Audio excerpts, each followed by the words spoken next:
Assalamualaikum warahmatullahi wabarakatuh. Saya Melani Puspitasari, nomor NIM 2010901043 dari Prodi Komunikasi Universitas Asia Yogyakarta. Dalam video ini saya akan menjelaskan sedikit materi mengenai iman kepada makhluk gaib. Makhluk gaib adalah semua makhluk yang diciptakan oleh Allah SWT, dapat dibagi menjadi dua macam, yaitu yang gaib dan al-gaib, dan yang nyata asyahadah. Yang membedakan keduanya adalah bisa dan tidak bisa dipantau oleh panca indera manusia. Gaib secara bahasa berarti sesuatu yang disamarkan, yang tidak terlihat dan tidak jelas. Hal ini mengisyaratkan bahwa yang gaib adalah segala sesuatu yang berkaitan dengan hal-hal yang tidak nampak seperti jin, setan, hantu, malaikat, dan yang tidak nampak lainnya. Percaya kepada hal yang gaib merupakan rukun iman yang 6. Oleh karena itu, iman kepada yang gaib menjadi salah satu yang harus diyakini oleh dan dipedomi, dan iman kepada yang gaib merupakan suatu yang wajib diyakini oleh setiap pemeluk Islam. Rukun iman yang 6 adalah iman kepada Allah, iman kepada malaikat, iman kepada kitab-kitab Allah, iman kepada rasul-rasul Allah, iman kepada hari akhir, dan iman kepada qada dan qadar Allah. Al-Quran sendiri mengisyaratkan bahwa salah satu ciri orang yang beriman, salah satunya adalah mempercayai kepada hal yang gaib.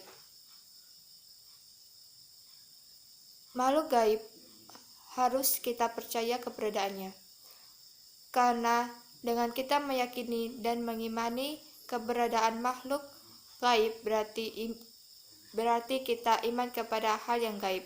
Iman kepada hal yang gaib berarti meyakini ciptaan Allah SWT yang berada di luar dunia nyata, dan meyakini secara penuh tentang kekuasaannya. Namun, percaya atau beriman kepada yang gaib bukan berarti meyakini bahwa makhluk gaib itu memiliki kekuatan penuh. Karena jika hal ini sampai terjadi, maka mengakibatkan kemusyrikan atau menganggap ada suatu kekuatan selain kekuatan Allah Subhanahu wa taala.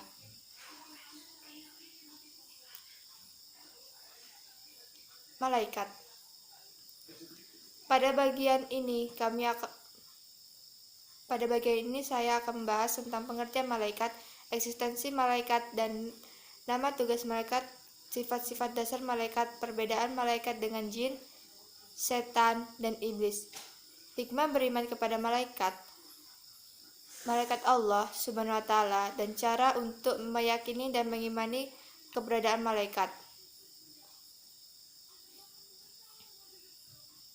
Pengertian malaikat secara etimologi. Kata malaikat yang dalam bahasa Indonesia disebut malaikat adalah bentuk jamak dari kata malak, berasal dari masdar al-aluka yang berarti ar-risalam, yang membawa misi disebut ar-rasul, utusan. Dalam beberapa ayat Al-Quran, malaikat juga disebut dengan rusul, utusan-utusan. Misalnya pada surah Al-Hud ayat 69. Bentuk jamak lainnya dari kata malak adalah malaik. Dalam bahasa Indonesia, kata malaikat bermakna tunggal, satu malaikat. Bentuk jamaknya menjadi malaikat-malaikat. Secara terminologis, malaikat adalah makhluk gaib yang diciptakan oleh Allah Subhanahu wa taala dari cahaya atau nur dengan wujud dan sifat tertentu.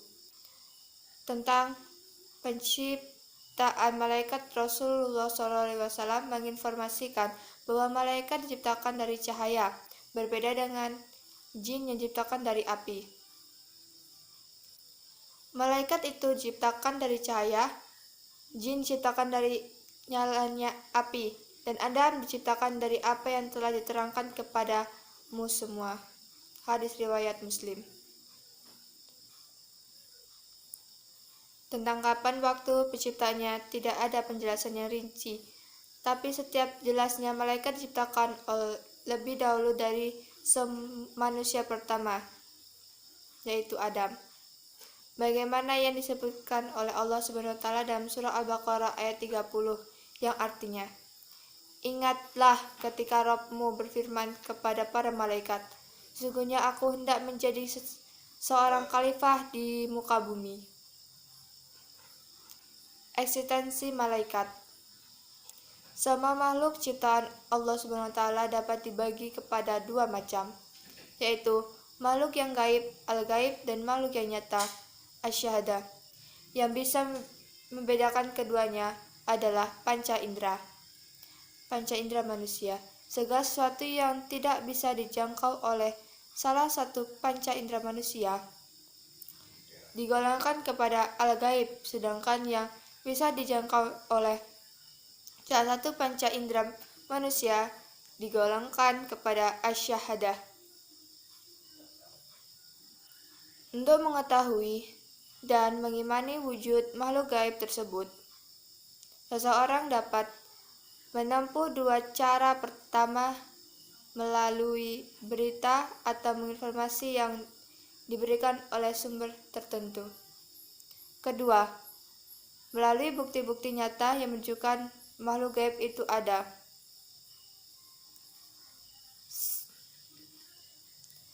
Salah satu makhluk gaib Allah adalah malaikat. Allah menciptakan makhluk-makhluk untuk menjalankan alam semesta ini. Di antara makhluk-makhluk Allah, ada yang diciptakan nyata, yaitu meliputi seluruh zat dan energi fisik, termasuk makhluk biologis. Dan yang diciptakan gaib, hukum fisik real berlaku untuk makhluk nyata, dan hukum gaib berlaku untuk makhluk gaib. Tidak banyak yang dapat diketahui manusia tentang kegaiban kecuali yang diinformasikan Allah melalui Rasul dan kitabnya.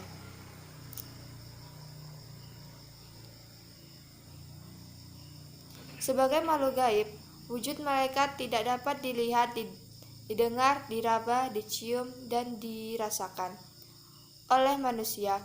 Dengan kata lain, tidak dapat dijangkau oleh panca indera, kecuali jika malaikat menampakkan diri dengan rupa tertentu seperti rupa manusia. Dalam beberapa ayat dan hadis disebutkan beberapa peristiwa menjelma sebagai manusia, seperti terdapat dalam surah Al-Hud ayat 69-70. Dan sesungguhnya utusan-utusan kami, malaikat-malaikat telah datang kepada Ibrahim dengan membawa kabar gembira. Mereka mengucapkan, "Selamat Ibrahim." Ibrahim menjawab, "Selamatlah." Maka tidak lama kemudian Ibrahim menyuguhkan daging anak sapi yang dipanggang. Maka tatkala dilihatnya dengan mereka tidak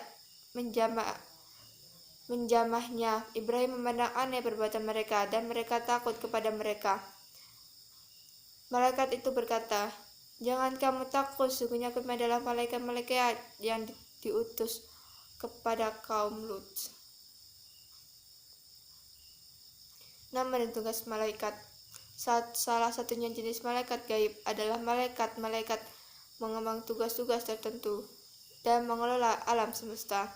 Jumlah malaikat sangat banyak. Beberapa nama malaikat yang perlu dikenal adalah hanya 10. Adalah Jibril, menyampaikan wahyu kepada para nabi dan rasul Allah. Sungguhnya Al-Quran itu benar-benar firman Allah yang dibawa oleh utusan mulia Jibril. Quran At-Takwir ayat 19.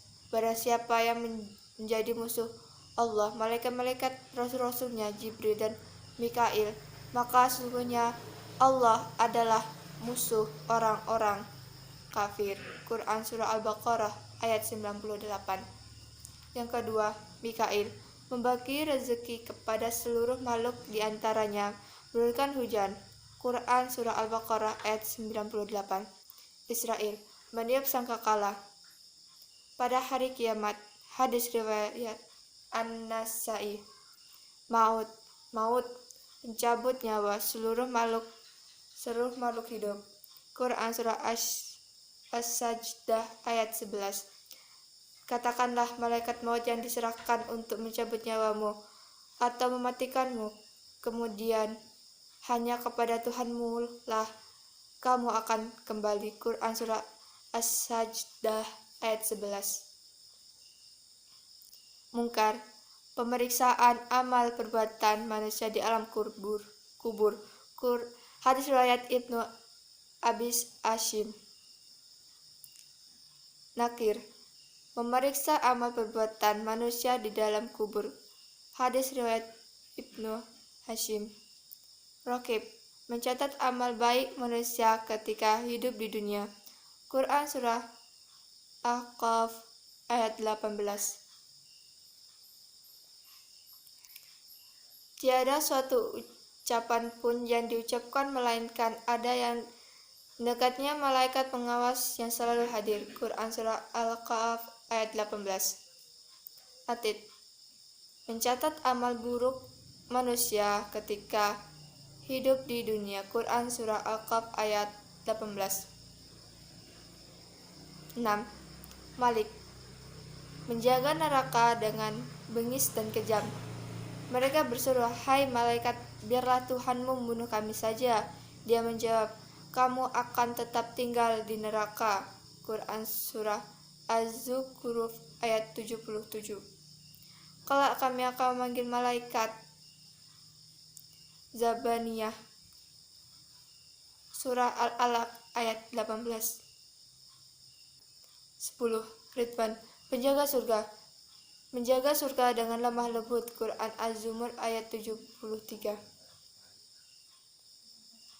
Dan orang-orang yang bertakwa kepada Tuhan dibawa ke dalam surga berombong-rombongan. Sesampai di surga dan pintu-pintu telah terbuka, berkatalah penjaga-penjaganya, "Kesejahteraan dilimpahkan atasmu, berbahagialah kamu, maka masuklah surga ini, sedangkan kamu kekal di dalamnya." Quran surah Az-Zumar ayat 73. Sifat-sifat dasar malaikat Allah Subhanahu wa Ta'ala. Yang pertama, pasti selalu butuh kepada segala sesuatu perintah Allah dan tidak melaksanakan apa yang dilarang oleh Allah Subhanahu wa Ta'ala. Yang kedua, tidak sombong, tidak memiliki nafsu dan selalu bertasbih. Ketiga, dapat berubah wujud dan menjelma menjadi yang Dia kehendaki. Keempat, memohon ampun bagi orang-orang yang beriman. Kelima, ikut bahagia ketika seluruh mendapatkan Lailatul Qadar. Keenam, malaikat tidak dilengkapi dengan hawa nafsu. Ketujuh, tidak memiliki keinginan seperti manusia. 8. Tidak berjenis lelaki atau perempuan. 9. Tidak berkeluarga. 10. Hidup dalam alam yang berbeda dengan kehidupan alam semesta yang kita saksikan. 11. Yang mengetahui hakikat wujudnya hanyalah Allah Subhanahu wa Ta'ala semata.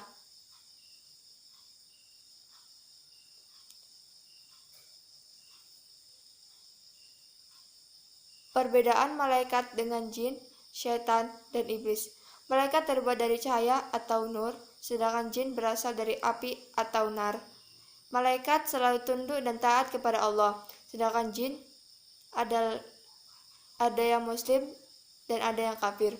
Yang kafir adalah syaitan dan iblis yang terus menggoda manusia sehingga hari kiamat agar bisa menemani mereka di neraka.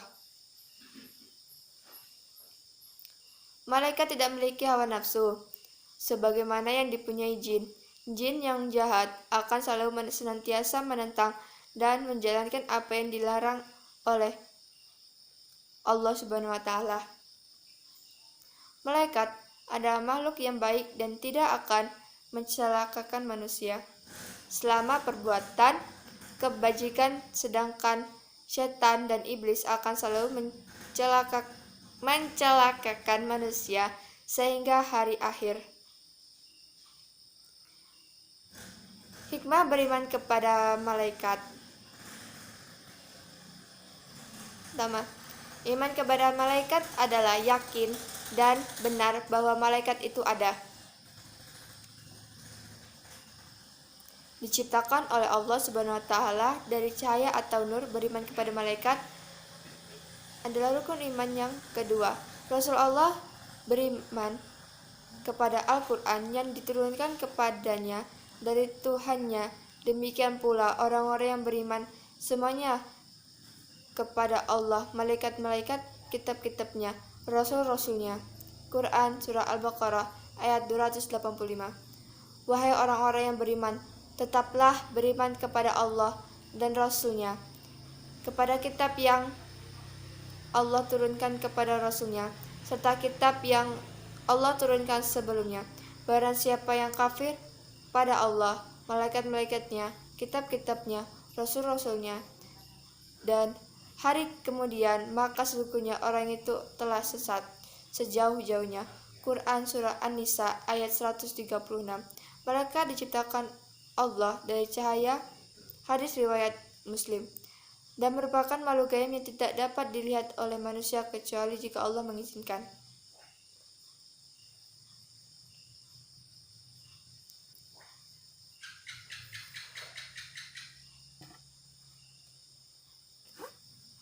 Hanya itu yang dapat saya sampaikan. Kurang dan lebihnya saya mohon maaf. Akhir kata, wabillahi taufiq wal hidayah. Wassalamualaikum warahmatullahi wabarakatuh.